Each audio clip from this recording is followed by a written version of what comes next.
Even in 2017, sexism is alive and well, and nobody is immune to it, not even celebrities. Don't you sometimes wish that you just had a great comeback? Well, never fear, the celebs are here to help as we break down 11 times they awesomely shut down sexist comments right here, right now on Listed. Starting off, Olympic gold medalist Simone Biles is no stranger to receiving her share of sexist comments, both on and off the gym floor. Following one of her routines on Dancing with the Stars, host Tom Bergeron publicly reprimanded the Olympic superstar for not smiling enough during her performance. Simone Biles made this comment. I was waiting for you to smile at some of the compliments. You didn't. Seriously? Telling women to smile is like the oldest sexist play in the book, but our girl Simone wasn't having any of it and came up with this response on the fly. Smiling doesn't win you gold medals. Yes, smiling doesn't win you gold medals. Hard work and being the best does. This comment sparked internet love, and soon enough, smiling doesn't win you gold medal t-shirts were available for sale. However, some of America wasn't quite on board, seeing as she was eliminated the following week. Womp. Coming up next is Emma Watson, who is an unabashed feminist, so there was no shortage of her comebacks to pick from. Our favorite was her reaction to criticism about her not being feminist enough because of her Vanity Fair shoot. A British radio host posted the photo with the following caption: Emma Watson, feminism, feminism, feminism, gender wage gap, oh why am I not taken seriously, feminism, oh, here are my tits. One fan even tweeted, quote, that awkward moment when you preach about feminism but show off your boobs and objectify your body to promote a movie, CC Emma Watson. According to Emma, that awkward moment when someone doesn't understand what feminism is? Feminism is about giving women choice. Feminism is not a stick with which to beat other women with. It's about freedom. It's about liberation. It's about equality. I really don't know what my tits have to do with it. It's very confusing.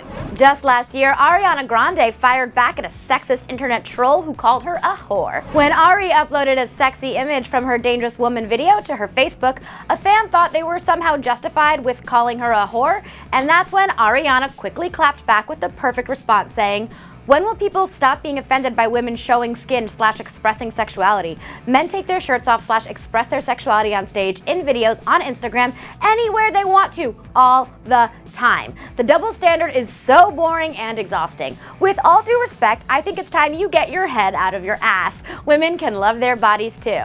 But Ari's clapbacks don't stop there. Remember in 2015 when she was asked by a radio show host what she would choose if she could only use her cell phone or makeup one last time? Yeah, that didn't exactly fly with Ariana, so she quickly shut them down with this. If you could use makeup or your phone one last time, which one would you pick? Makeup or your phone? Is this what you think time? Girls have trouble choosing between? Yeah, absolutely. Is this Yes. Is this men assuming that that's what girls would have to choose between? Now this is not a question. You need a little brushing up on equality over here. Come on. Zendaya responded to an internet troll calling her out as scary without makeup with a 2-word caption that reminded everybody that she takes no crap from shamers. After a user wrote, shaking my head, is it wrong that I just saw Zendaya without makeup and it scared me how different she looks? I'm hurt. Zendaya took matters into her own hands and posted a #NoMakeup selfie with the caption, terrifying, honestly.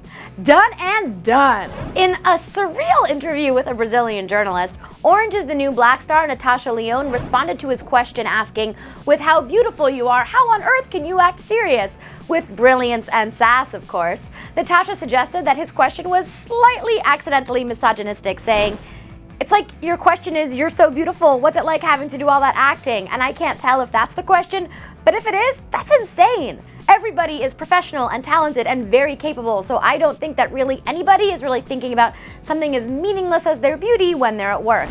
But believe it or not, it's not only women who are clutch at calling out sexism. When Channing Tatum was asked by Seth Meyers where he would go in a zombie apocalypse, he was quick to answer, Sandra Bullock. His reason, however, was a subtle calling out of sexism in Hollywood. Well, yeah, I don't know. Like, I just figured like she would have a fully stocked fridge and like really cool bar. You just think she'd be ahead of the ball? Yeah, she'd be ready and to go. plus she's been a woman in Hollywood and dealt with a bunch of ass men for so long that zombies are like nothing. Tennis superstar Serena Williams had her own great response to what the CEO of Indian Wells had to say about the Women's Tennis Association, and prepare to take a deep breath after this one. He said, In my next life, I want to be someone in the WTA because they ride on the coattails of men. They don't make any decisions and they are lucky. They are very, very lucky. If I was a lady player, I'd go down every night on my knees and thank God that Roger Federer and Rafa Nadal were born because they have carried this sport. Thankfully, Serena's response is a breath of fresh air that we all needed.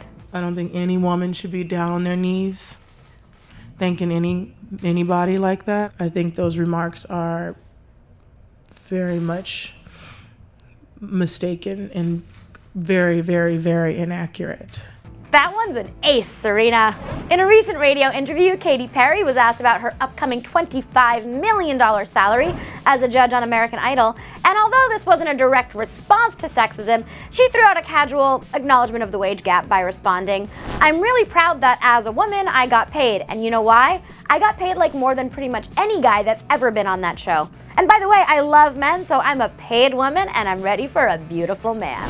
In 2013, the then 13-year-old Rowan Blanchard, star of Girl Meets World, was quick to respond to a totally invasive and kind of ridiculous question on the red carpet when she was asked if she, quote, had any dieting tips for other girls. Her quick comeback, "Do you have any dieting tips for other teenage boys?" Reversing the gender on a statement is a great way to point out sexism, and Rowan clearly wields that tool super well. And even Taylor Swift calls out sexism when she sees it. On an Australian radio show, in response to the complaint that so many of her songs are about ex-boyfriends, T Swift quipped back with her own take on that angle. She just writes songs about her ex-boyfriends, and I think, frankly, that's a very sexist angle to take. No one says that about Ed Sheeran. No one says it about Bruno Mars. They're all writing songs about their exes, their current girlfriends, their love life, and no one raises a red flag there. Preach, Tay-Tay. And one last Emma Watson one for the road because she is so dang good at this. She had the perfect answer to a fan who tweeted her the question, "My dad says I can't be an engineer because it's a men's profession. What do I do to change that?" Her simply brilliant 3-word response, "Become an engineer." Mic drop. Well, that's all we have time for today on Listed, but sexism is real and it happens every day, so let's do what these celebs do and shut it down when we see it. But right now, I want to know which celeb's clapback you thought was the most epic, or were you surprised to see any of these celebs make the list? Hit us up in the comment section below or hit me up on Insta at RainBSprinkles. And after that, click right over here to check out 10 times artists stormed off stage during concerts. Thanks for watching Listed. I'm your host, Zoe Lillian, and I'll see you next time.